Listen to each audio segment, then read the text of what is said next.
Happy morning my friends, happy morning. चलिए start करते हैं आज का टॉपिक। देखिए, आपका किसी भी सवाल को पढ़ने के लिए क्या होता है, रैखिक समीकरण जानना होता है ना। कैसे जानेंगे? देखिए, रैखिक समीकरण क्या होता है, लीनियर इक्वेशन जिसे बोलते हैं। ठीक है, रैखिक समीकरण।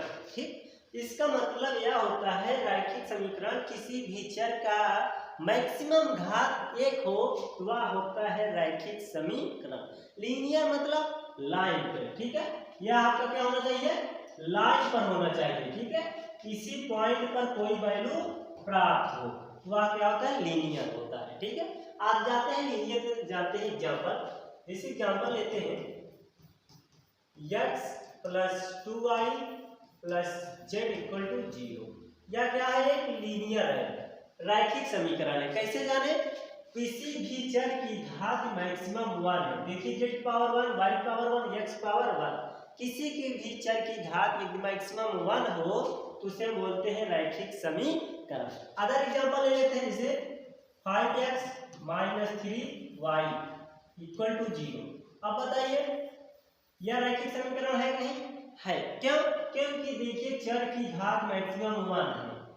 ठीक है, चरों की घात यदि मैक्सिमम 1 हो तो रैखिक समीकरण बोलते हैं, लीनियर इक्वेशन। ओके, चलिए आ जाते हैं linear equation in one variable.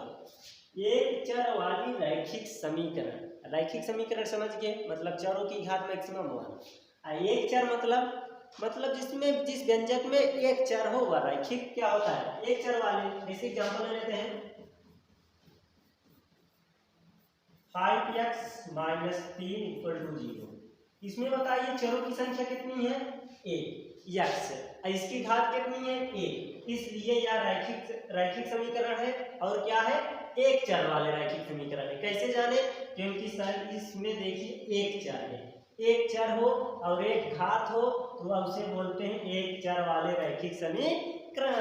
अब इस एग्जांपल ले लेते हैं 5x माइनस 8/3 इक्वल टू 0। अब ये बताइए, इसमें चरों की संख्या कितनी है, x। इसकी घात कितनी है, 1। इसलिए एक चर वाले रैखिक समीकरण है।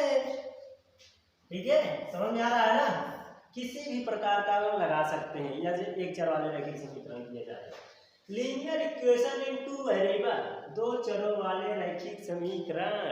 रैखिक समीकरण मतलब चरों की मैक्सिमम घात एक हो, और दो चर वाले मतलब जिसमें दो चर हो।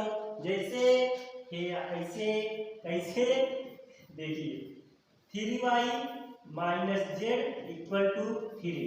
आप बताइए, इसमें चर कितने हैं, एक y और एक z, दो चर हैं और इनकी घात कितनी है, एक। इसलिए दो चर वाले रैखिक समीकरण है। ठीक है, नेक्स्ट एग्जांपल ले लेते हैं 5x minus 3y minus 3 equal to 0।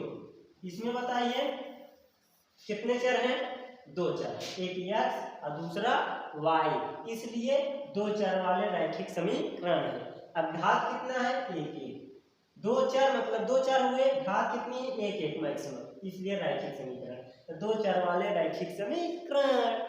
ठीक, इसलिए हम यह जान चुके हैं रैखिक समीकरण क्या होता है, एक चर वाले रैखिक समीकरण क्या होते हैं और दो चर वाले रैखिक समीकरण क्या होते हैं। ठीक है, आशा करते हैं आप सब लोग जान गए, पहचान लेंगे ना। चलिए, क्वेश्चन में आएगा, ठीक है, पहचान लीजिएगा। चलिए मिलते हैं, बाय। ओके।